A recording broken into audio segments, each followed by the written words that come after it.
Ah, very good.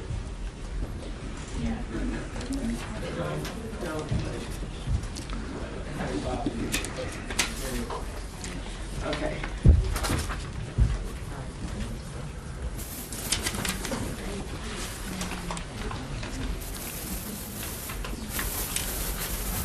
Okay, thank you everybody, and I'm proud to be joined by my colleagues here. We have had a task force focusing on this issue, and these members and some others are active and proud members of our task force. So look, 27 days ago, every single senator sent Donald Trump a clear and simple message: release the Epstein Files. Congress passed a law, not a suggestion, not a request. The law requires DOJ to release the files by Friday, December 19th. In 3 days, President Trump has a choice: follow the law and release the files, or break the law and continue to hide the truth from the American people. Let me be blunt. We fully expect Trump, Bondi, and their minions to dodge, delay, or partially release these files. If they release some documents and hide others, the American people will see right through it, and they'll ask the obvious question. We are all asking the obvious question that looms. President Trump, what are you trying to hide? President Trump, what are you trying to hide? That's the question the American people are asking. Now, over the past few weeks, Senate Democrats, including my colleagues here with me, have been preparing for every scenario. We're working with the victims' attorneys. We're working with legal experts. We're working with people very familiar with this case to ensure full compliance of the law. If the administration withholds some documents unlawfully, we will know. If they abuse narrow exemptions to hide the truth, we will know. And there will be serious legal and political consequences. This law passed with near unanimous support. The survivors deserve the truth, and the American people are demanding it. This isn't political. Democrats and Republicans agree. The American people deserve the truth. So, Donald Trump, release the Epstein Files. Stop hiding. Stop delaying. Come clean with the American people. And if you don't, the question will only get louder and louder and louder.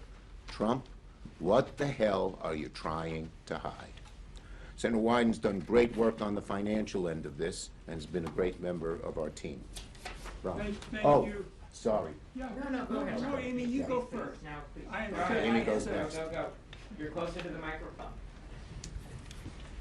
Thank my colleagues, and there are two cover-ups that need to be discussed this morning. The first involves the Department of Justice, and that is urgent business that we're focused on this week. The second cover-up is being conducted by the Treasury Secretary, Scott Bessent, and it deals with the financial aspects of how the sex trafficking came to be. So let's talk about them one at a time. First, as Senator Schumer said, there's good reason to be skeptical of whatever spin the Trump administration puts out on Friday. Here's why. This wouldn't be the first time Bondi tried to trick the public with a binder full of chicken feed. That's what she did back in the spring, which infuriated MAGA voters, who took Trump and his cronies at their word that they'd release the files. Second, the cushy treatment by the Trump administration of Ms. Maxwell is totally unacceptable. She was right at the heart of the most notorious sex trafficking ring in modern American history. Despite that, Donald Trump himself said a pardon for Maxwell is on the table. Third, the Trump administration did assign hundreds of FBI agents to look at the Epstein file, but it wasn't to hunt down any more pedophiles. It was really to comb through the files for Donald Trump's name. Why? To protect him from public scrutiny. from the beginning, that's what they focused on with respect to Epstein. So Trump and Bondi do not deserve the benefit of the doubt. Second, we need to look at what Scott Bessent and the Treasury Department is up to here. They've got another massive set of Epstein files. It is a critical fight for transparency and to find out how this horrendous sex trafficking operation was funded. For nearly 4 years, Finance Committee investigators have been on this, and we have been following the money. And to do that, you've got to get access at the Treasury Department to the records that we have seen. The staff of major Republicans have seen them, and the file is made up of thousands and thousands of bank documents. And my investigators say that it is a financial roadmap into how Epstein hurt so many families. It shows who was paying Epstein and where his money was going. It shows what banks enabled his trafficking despite evidence of money laundering and despite the knowledge that he was a sex offender. It shows payments that look like the result of blackmail. It shows big outflows of money to Eastern Europe, Turkey, and Russia, and it includes the names of women and girls.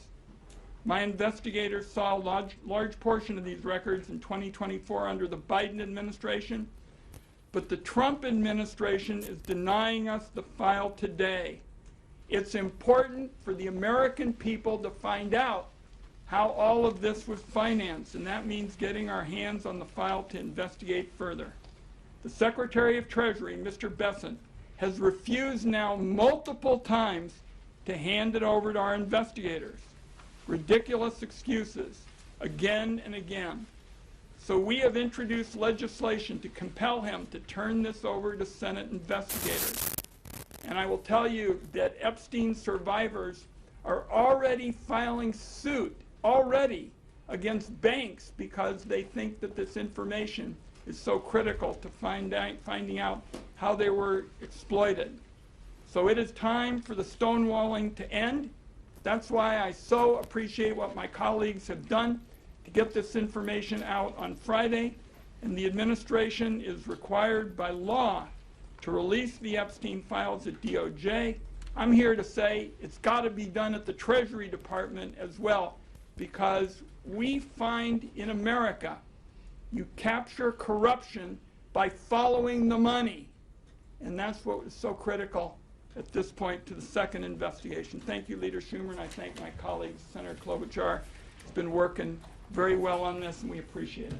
Thank you very much. Klobuchar. Thank you, Senator Wyden. Thanks for following the money, something that's our creed as my former job as prosecutors. Whenever you're solving a case from the smallest theft to big rings, and I appreciate that. So let's remember what this is all about. This is about exploitation and abuse. These victims deserve justice, they deserve transparency, and they deserve accountability. Example, Danielle Bensky, 17, recruited into Epstein's circle. Her mom had a brain tumor, and Epstein told her he could help her mom, but only if she abided by his demands, including recruiting other girls. He told her, I can use it to help you, or I can make it very difficult for your mother. That horrific crime, one of many, is why the House voted 427-1 to release the files and why the Senate unanimously passed the bill on Senator Schumer's motion. That bill set a specific deadline, December 19th, and it is a must. It's not a may, it's a must. And it says that no record shall be withheld, delayed, or redacted on the basis of embarrassment, reputational harm, or political sensitivity. With this deadline, they will show whether they are really going to stop covering up or they're going to protect these powerful abusers. If they redact these files heavily, it will be clear they are hiding something. Because maybe it's because Donald Trump is mentioned 1,500 times. Maybe it's because they want to shield wealthy donors who are implicated in these files. Regardless of the reason, if these files are heavily redacted without justification, Americans will know that they are once again, this administration, siding with the rich and the powerful.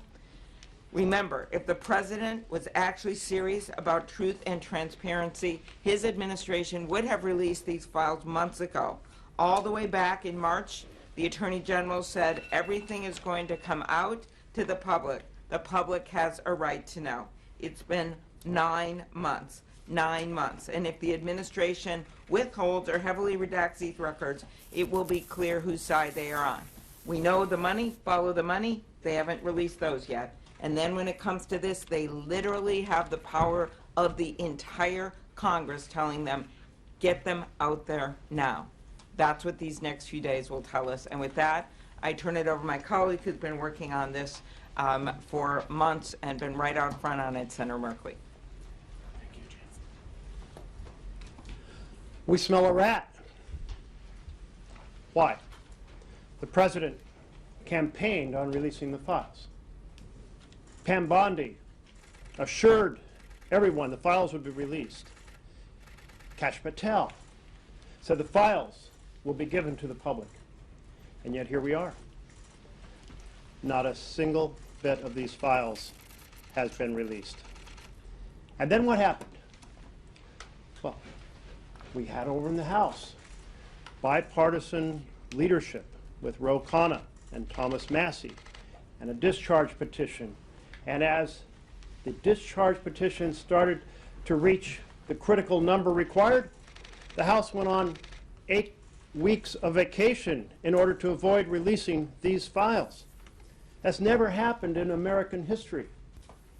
And then we find, as they were coming back, what happened? An announcement that some new investigations were being launched. That was on November 14th.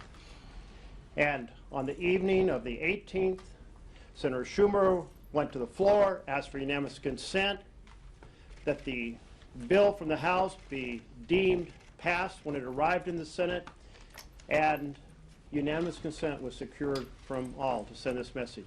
And what happened the next day? Pam Bondi gets up and says, we have this new information to justify new investigations. The timing of that's awfully suspicious. So the leaders in the House and the Senate demanded a meeting. We wrote to Pam Bondi, Ro Khanna, Tom Massie, myself,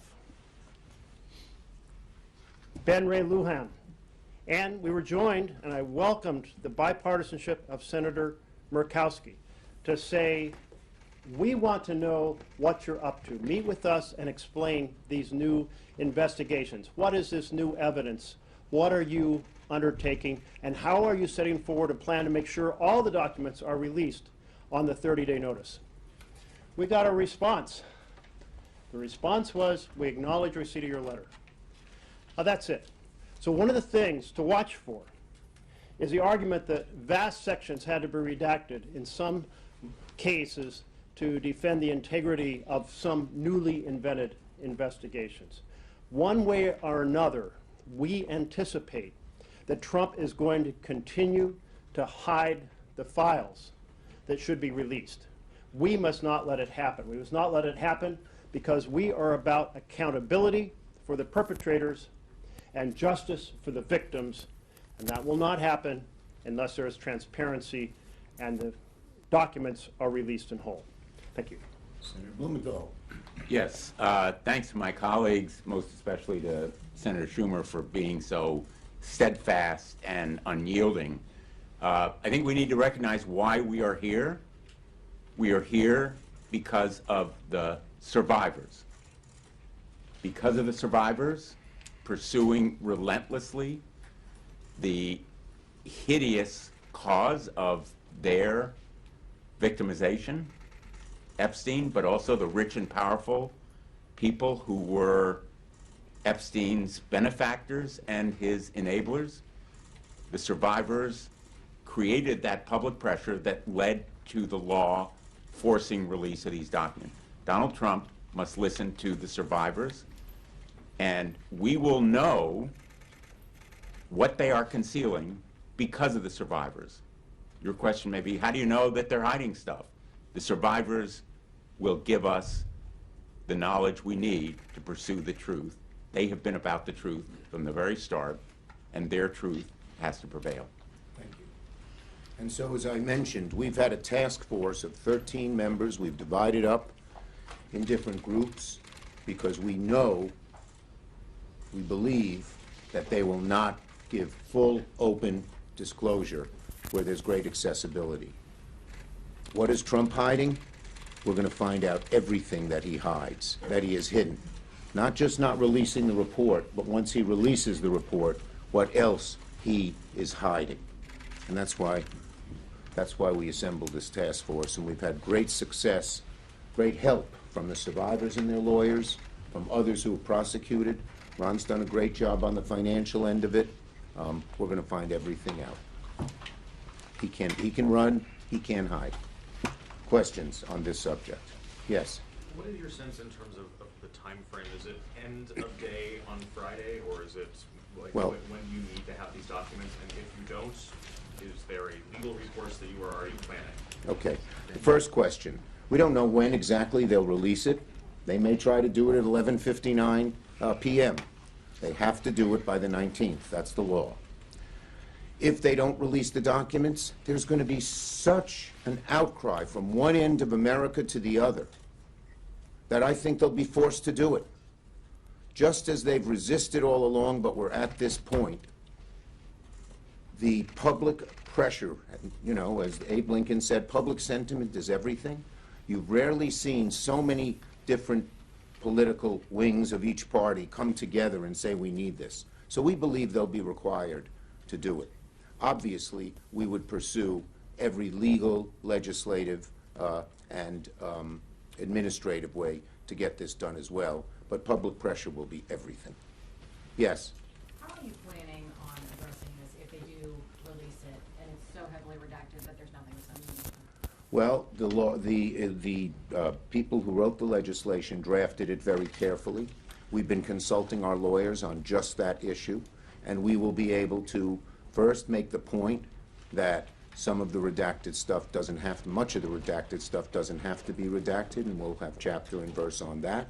And second, we will be prepared to argue that in court. But again, our number one ally in this is the American people, and they are going to demand that it be released. And when we say this and this and this shouldn't have been redacted, what are they hiding there?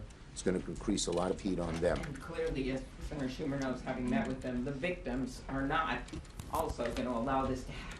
Right. They're going to be leading the way. They want to know what's in these documents. Yep. The victims are already filing lawsuits using the information we've gotten. They are not going to let this just go by the board.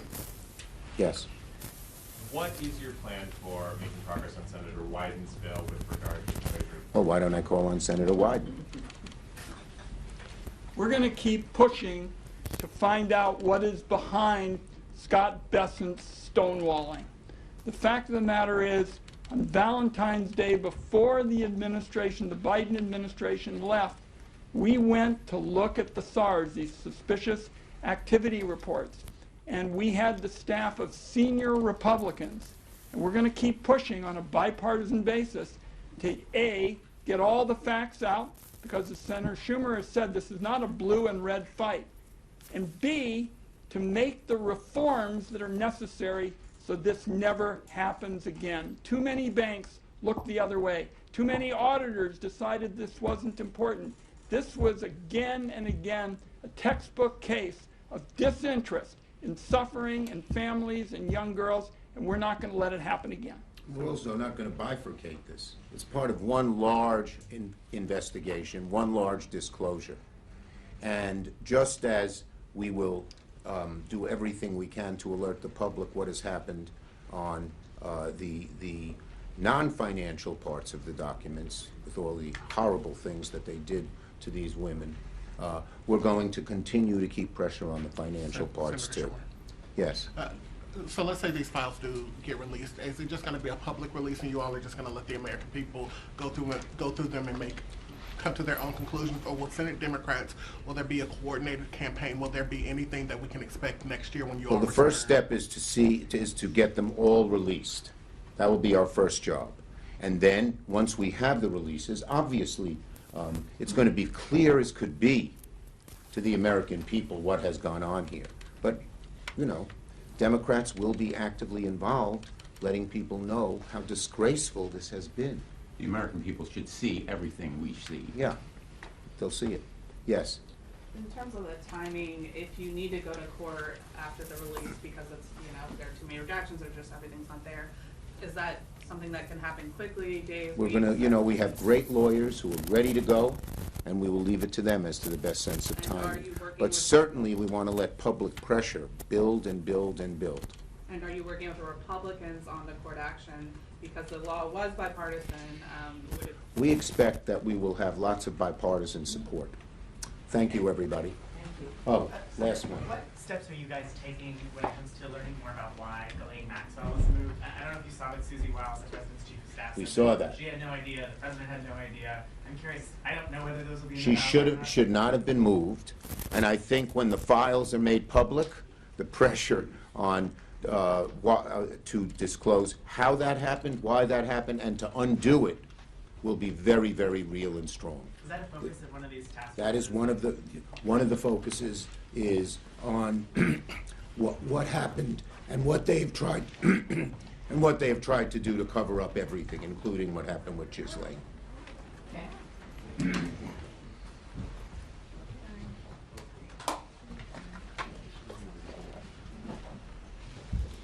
Everybody, you should know we expect to have some more information tomorrow on an additional piece of how outrageous the financial abuse that Epstein is involved in are. We'll have tomorrow.